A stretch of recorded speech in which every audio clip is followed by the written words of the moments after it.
C so generally ആൾക്കാർ assume ചെയ്യുന്ന ഒരു കാര്യം എന്ന് പറഞ്ഞാൽ നമ്മൾ ഈ യൂണിവേഴ്സിനെ പറ്റി പഠിക്കുന്ന എന്തോ നമ്മുടെ ഡെയിലി ലൈഫിൽ നമ്മൾ മേ ബി ട്രിഗണോമെട്രി അപ്ലൈ ചെയ്യും, അത് അപ്ലൈ ചെയ്യും, ഇങ്ങനെ ചെയ്യും, ഓൾജിബ്ര അപ്ലൈ ചെയ്യും. അത് പറയുന്ന അത്ര ഇല്ല.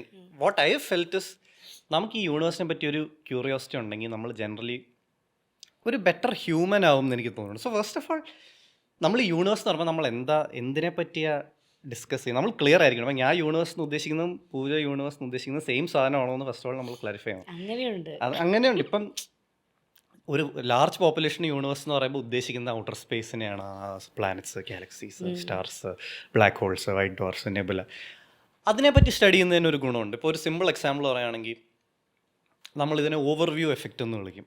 ഫോർ എക്സാമ്പിൾ നമ്മൾ യൂണിവേഴ്സിൻ്റെ വാസ്റ്റ്നെസ് മനസ്സിലാക്കുകയാണെങ്കിൽ നമ്മുടെ യൂണിവേഴ്സ്, ഒബ്സർവബിൾ യൂണിവേഴ്സ് എന്ന് പറയുന്നത് തന്നെ 9300 crore ലൈറ്റ് ഇയേഴ്സ് വൈഡാണ്. നോ ആ ഒരു അത്രയും വലിയ നമ്പർ ഓഫ് നമുക്ക് പ്രോസസ്സ് ചെയ്യാൻ പോലും പറ്റില്ല. 9300 കോടി 9300 കോടി നമ്മൾ 9300 എന്ന് വിചാരിക്കുക, അതിനുശേഷം ഒരു കോടിയുണ്ട്. അത്രയും കോടി ലൈറ്റ് ഇയർ, അത് കിലോമീറ്ററിലാക്കുകയാണെങ്കിൽ നമുക്ക് എക്സ്പ്രസ് ചെയ്യാൻ തന്നെ ഭയങ്കര ബുദ്ധിമുട്ടാണ്. അത്രയും വലിയൊരു യൂണിവേഴ്സിലെ ഒരു ചെറിയൊരു അരിമണിയുടെ അത്രയും പോലും ഇല്ല നമ്മൾ.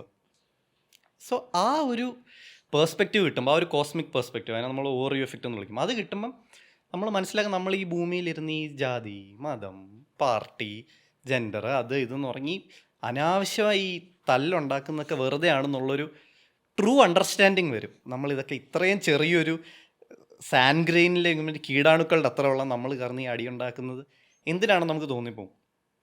ആൻഡ് വേറെയും ഗുണമുണ്ട്. ഇപ്പം നമ്മൾ നമ്മുടെ യൂണിവേഴ്സിനെ പറ്റി പഠിക്കുകയാണെങ്കിൽ നമുക്ക് ആ യൂണിവേഴ്സിനെ പറ്റി പഠിക്കുന്ന കാര്യങ്ങളിലൂടെ നമുക്ക് ഡെയിലി ലൈഫിനെ പറ്റി ഒരു കാര്യങ്ങൾ മനസ്സിലാക്കാൻ പറ്റും. ലെറ്റ്സ് സേ നമ്മൾ മനസ്സിലാക്കുകയാണ് സ്റ്റാറിൽ നിന്ന് എന്തുകൊണ്ടാണ് ലൈറ്റ് വരുന്നത്.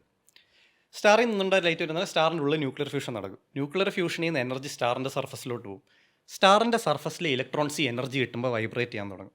ഇലക്ട്രോൺ വൈബ്രേറ്റ് ചെയ്യുമ്പോൾ ഇലക്ട്രോണ് ചുറ്റുമുള്ള ഇലക്ട്രോമാഗ്നറ്റിക് ഫീൽഡിൽ ഒരു ഡിസ്റ്റർബൻസ് ഉണ്ടാകും. ഈ ഡിസ്റ്റർബൻസ് ആണ് നമ്മൾ ലൈറ്റ് എന്ന് പറഞ്ഞ് കാണുന്നത്. ഇതേ സാധനം എന്നാണ് ഈ ലൈറ്റിലും എല്ലാം സംഭവിക്കുന്നത്. നമ്മൾ കറണ്ട് ഓൺ ചെയ്യുമ്പോൾ ഇലക്ട്രോൺസ്, ഒരു ബൾബിലാണെങ്കിൽ ഇലക്ട്രോൺസ് അതിൻ്റെ ഫിലമെൻറ്റിൽ കൂടെ പാസ് ചെയ്യും. ഇപ്പോൾ LED അല്ലെങ്കിൽ റെഗുലർ ബൾബാണെങ്കിൽ അതിൻ്റെ ഫിലമെൻറ്റിൽ കൂടെ പാസ് ചെയ്യും. അപ്പോൾ ആ ഫിലമെൻറ്റിലുള്ള ആറ്റംസിലെ ആറ്റംസ് കിടന്ന് ഇങ്ങനെ വൈബ്രേറ്റ് ചെയ്യും, അതിലെ ഇലക്ട്രോൺസ് കിടന്ന് വൈബ്രേറ്റ് ചെയ്യും. അത് ഇലക്ട്രോമാഗ്നറ്റിക് ഫീൽഡിൽ ഒരു ഡിസ്റ്റർബൻസ് ഉണ്ടാകും. അതാണ് നമ്മൾ ലൈറ്റായിട്ട് കാണുന്നത്. അതുപോലെ തന്നെയാണ് ഒരു മെഴുകുതിരി കത്തിക്കുമ്പോൾ സംഭവിക്കുന്നത്. സോ ഒരു സ്റ്റാറിൽ നടക്കുന്നതെന്ന് പഠിച്ചാൽ നമുക്ക് ഭൂമിയിൽ നടക്കുന്നത് എന്താണെന്ന് മനസ്സിലാവും. അല്ലെങ്കിൽ സൺ എർത്തിനെ പിടിച്ചു വെച്ചേക്കുന്ന സെയിം മെക്കാനിസം കൊണ്ടാണ് നമ്മൾ ഒരു ആപ്പിൾ താഴെ ഇട്ടാൽ താഴെ വീഴുന്നത്, അല്ലെങ്കിൽ ഭൂമി നമ്മളെ പിടിച്ചു വെക്കുന്നത്. അപ്പോൾ നമുക്ക് യൂണിവേഴ്സിൻ്റെ ഒരു അണ്ടർസ്റ്റാൻഡിങ് ഉണ്ടായാൽ നമുക്ക് ആക്ച്വലി നമ്മൾ കാണുന്ന കാര്യങ്ങളുടെ ഒരു അണ്ടർസ്റ്റാൻഡിങ് ഉണ്ടാകാം. ഞാൻ പറഞ്ഞതല്ല യൂണിവേഴ്സ് ഒരു ഔട്ടർ സ്പേസ് എന്ന പെർസ്പെക്റ്റീവ് എന്നാണ്. പക്ഷെ അത് മാത്രമല്ല യൂണിവേഴ്സ്. ഇപ്പം ഞാൻ യൂണിവേഴ്സിൻ്റെ ഭാഗമാണ്, പൂജ യൂണിവേഴ്സിൻ്റെ ഭാഗമാണ്, നമ്മൾ ഈ കാണുന്നതെല്ലാം യൂണിവേഴ്സിൻ്റെ ഭാഗമാണ്. അപ്പോൾ അങ്ങനെ ഒരു പെർസ്പെക്റ്റീവ് എന്ന് ആലോചിക്കുകയാണെങ്കിൽ അതിൽ നിന്ന് നമുക്ക് ഒരുപാട് കാര്യങ്ങൾ പഠിക്കാം. ലെറ്റ്സ് സേ ഇപ്പം ഞാനും പൂജയും ഒരു കാക്കയും ഒരു പൂച്ചയും ഒരു പശുവും എല്ലാം ഒരൊറ്റ സിംഗിൾ സെൽ ക്രീച്ചറിൽ നിന്ന് ഇവോൾവ് ആയി വന്നേക്കുന്ന സാധനങ്ങളാണ്. അപ്പം നമ്മുടെ എല്ലാ ആൻസിസ്റ്റർ എടുത്ത് പോയാൽ നമ്മളെല്ലാം ഒരൊറ്റ സെല്ലിൽ നിന്ന് ഇവോൾവ് ആയി വന്നേക്കുന്ന ക്രീച്ചേഴ്സാണ്. ആ ഒരു അണ്ടർസ്റ്റാൻഡിങ് നമുക്ക് വരുമ്പം നമ്മൾ എല്ലാ ആനിമൽസിനോടും കുറച്ചുകൂടെ എമ്പത്തറ്റിക് ആവും. ഫോർ എക്സാമ്പിൾ നമുക്കൊരു സൂവിൽ പോകാൻ തോന്നില്ല. ഇപ്പോൾ ഒരു 50 രൂപ കൊടുത്തിട്ട് സൂവിൽ പോയിട്ട് ഒരു കുരങ്ങനെ ഒരു കൂട്ടിലിട്ടേക്കുന്നത് കണ്ടിട്ട് ആസ്വദിക്കാൻ നമുക്ക് പറ്റില്ല എന്ന് പറഞ്ഞാൽ നമ്മുടെ കുറച്ച് ഡിസ്റ്റൻറ്റ് ബന്ധുക്കളാതല്ല, അവർ കിടന്ന് ഇങ്ങനെ നരകിക്കുന്ന കണ്ട് നമുക്ക് ചിരിച്ചുകൊണ്ടിരിക്കാൻ തോന്നില്ല.